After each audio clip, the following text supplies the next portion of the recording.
my name is Ngoc-My Guidarelli.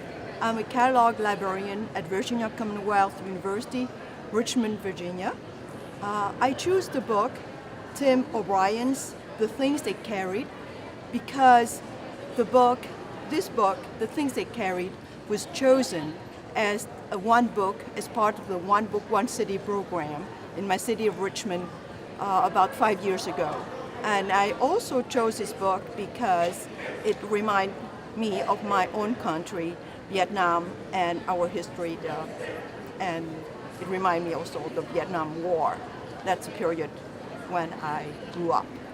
One afternoon, somewhere west of the Batangan Peninsula, we came across an abandoned pagoda, or almost abandoned, because a pair of monks lived there in a tar paper shack, tending a small garden and some broken shrines.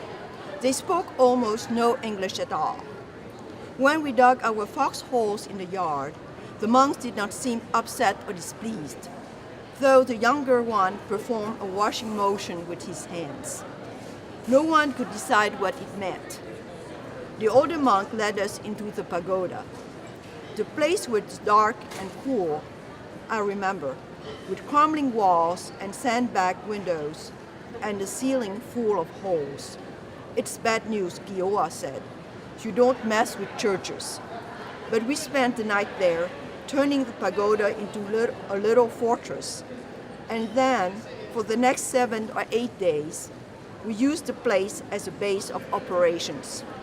It was mostly a very peaceful time. Each morning, the two monks brought us buckets of water. They giggled when we stripped down to bathe. They smiled happily while we soaked up and splashed one another. On the second day, the older monk carried in a cane chair for the use of Lieutenant Jimmy Cross, placing it near the altar area, bowing and gesturing for him to sit down.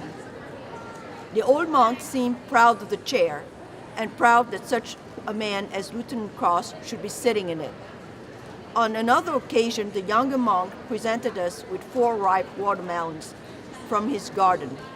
He stood watching until the watermelons were eaten down to the rinds. Then he smiled and made the strange washing motion with his hands.